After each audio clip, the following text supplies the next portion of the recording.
अस्सलाम वालेकुम 9 क्लास। आज हम पढ़ेंगे difference of prokaryotic and eukaryotic cell. Topic है हमारे पास चैप्टर नंबर 4 का difference between prokaryotic and eukaryotic cell.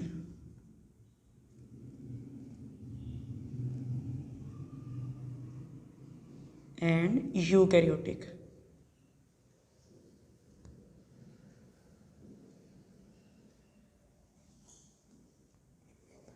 सबसे पहले प्रोकैरियोट और यूकैरियोट क्या होते हैं।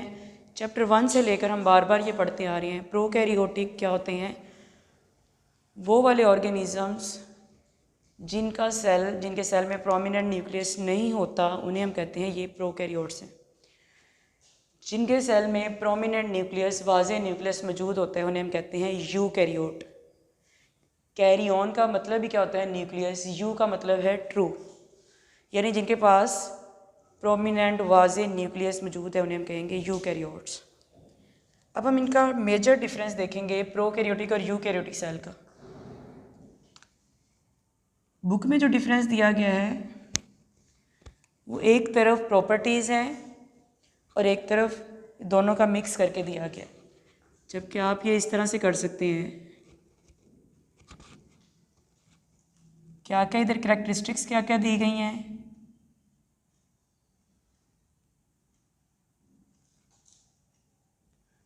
और यूकैरियोट्स में वो चीज़ें कैसी होंगी। दूसरी तरफ प्रोकैरियोट्स में, यानी इन दोनों में डिफरेंस क्या होगा। प्रोकैरियोट्स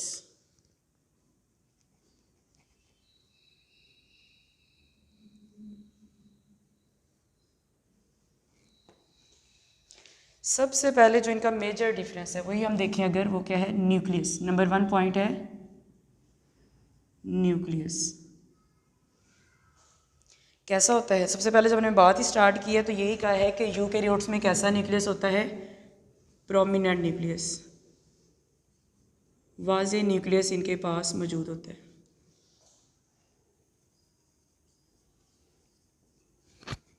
जबकि इनके पास क्या होता है? No prominent nucleus.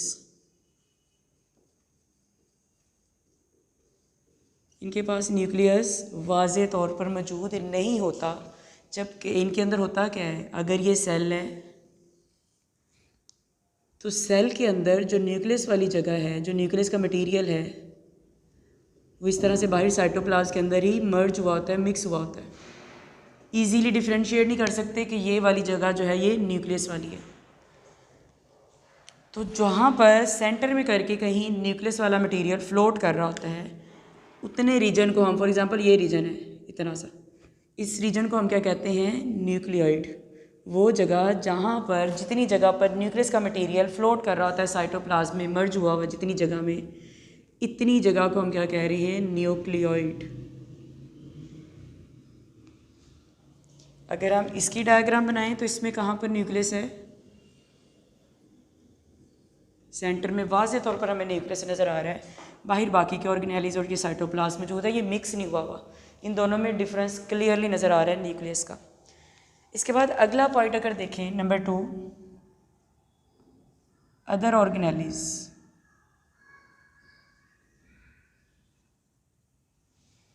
यानी इसका मतलब एक ऑर्गेनेली की हमने बात कर ली है न्यूक्लियस, बाकी की जो ऑर्गेनेलीज हैं वो कैसी होती हैं?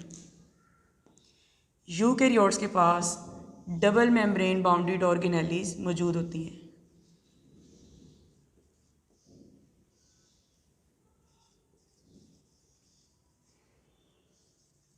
डबल मेम्ब्रेन बाउंडेड ऑर्गेनेलीज कैसी होती हैं? इसमें मौजूद होती हैं।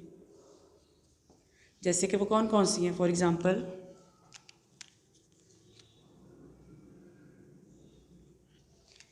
जैसे डबल मेम्ब्रेन बाउंड ऑर्गेनेलीज कौन कौन सी हैं? यहाँ पर एंडोप्लाज्मिक रेटिकुलम यहाँ पर इनके पास होता है,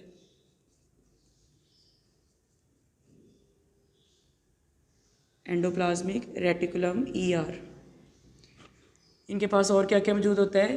ये ऑर्गेनेलीज वो हैं जो कि यूकैरियोट्स के पास हैं, प्रोकैरियोट्स के पास नहीं होती हैं। माइटोकॉन्ड्रिया, गोल्जी प्रेटस वगैरह वगैरह। ये वाली जो ऑर्गेनेलीज हैं ये इनके पास नहीं होती। सच ऑर्गेनेलीज एब्सेंट इन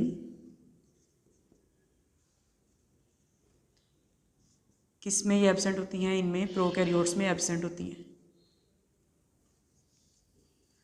अभी तक हमने 2 पॉइंट देखे हैं। न्यूक्लियस की अगर बात करें तो इनमें प्रोमिनेंट न्यूक्लियस है जबकि उनके पास प्रोमिनेंट नहीं है।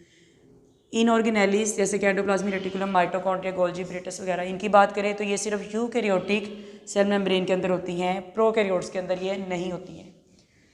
उसके बाद थर्ड पॉइंट है, बुक के अंदर पॉइंट का नाम बाहर नहीं है लेकिन अंदर उनके बारे में बताया हुआ है, तो आप यहाँ पर उसको थर्ड पॉइंट खुद से लिख सकते हैं, राइबोसोम्स।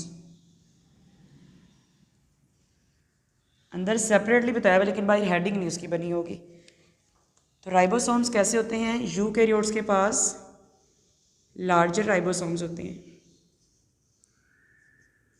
यूकैरियोट के जो राइबोसोम्स होते हैं वो कैसे होते हैं? Larger in size.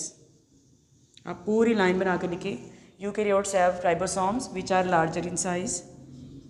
इनके क्या होते हैं? इनकी निस्बत जो प्रोकैरियोट के राइबोसोम्स होते हैं वो कैसे होते हैं? Smaller in size.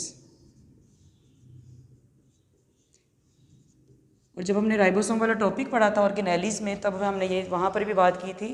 और कितने स्मॉलर या लार्जर होते हैं? हमने कहा था स्लाइटली लार्जर, यानी थोड़ा सा डिफरेंस होता है लेकिन होता है ज़रूर। इसके बाद अगर हम ओवरऑल इनके सेल की साइज़ की बात करें, फोर्थ पॉइंट है साइज। साइज़ कैसा होता है? जो यूकैरियोटिक सेल है ये 10 टाइम्स 10 गुना क्या होता है? बड़ा। किससे बड़ा? 10 times larger then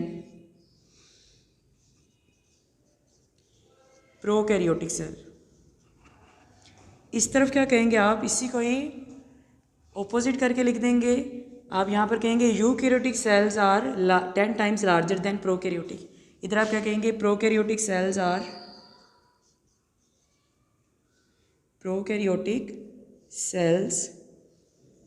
are 10 times smaller. Prokaryotes क्या होते हैं? इनके सेल्स 10 टाइम्स स्मॉलर होते हैं किसकी निस्बत? Then eukaryotic cells. जो आपने इस तरफ करना है उसी को ही आपने ऑपोजिट करके दूसरी तरफ कर लिख देना है। मोस्टली पॉइंट्स में यही वाली बात होगी। नंबर 5 जो पॉइंट है, फिफ्थ पॉइंट और लास्ट पॉइंट है, cell wall. Cell wall eukaryotes में कैसी होती है? क्या होती भी है या नहीं होती?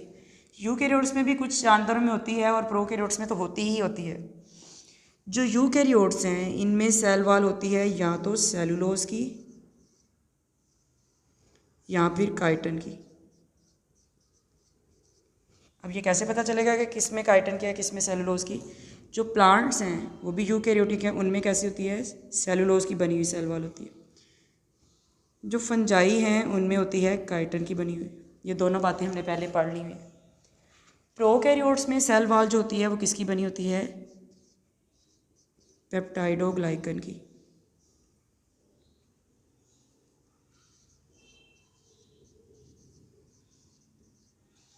और पेप्टाइडोग्लाइकन आगे से किससे मिलकर बनता है? अमीनो एसिड एंड शुगर से।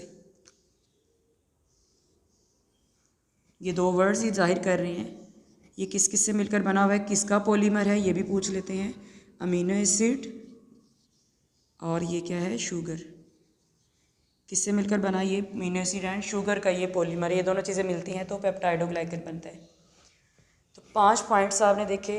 एक पॉइंट बुक में ये मिसिंग है लेकिन अंदर वाला मैंने कहा पहले भी बताया हुआ है, तो आप बाहर हेडिंग खुद इसकी बनाएंगे। किसकी बात हो रही है? अंदर राइबोसोम्स की। तो आप यहाँ पर पॉइंट खुद से लिख देंगे राइबोसोम्स कैसे होते हैं। इसके बाद बहुत ज़्यादा बार ये क्वेश्चन आया हुआ है बोर्ड में, इतना सा लिख के उसके बाद आप क्या करेंगे? एक डायग्राम जो प्रोकैरियोट की है वो बुक में बनी हुई है, प्रोकैरियोटिक सेल की, यानी एक बैक्टीरियल सेल ड्रॉ किया हुआ है, सिंपल सा सेल है। तो आप इनके दोनों नीचे इनके डिफरेंस करके आप नीचे इनके डायग्राम्स भी बना देंगे।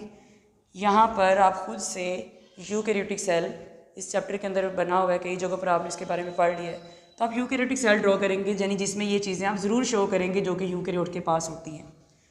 बस ये एक सिंपल सा लॉन्ग क्वेश्चन है।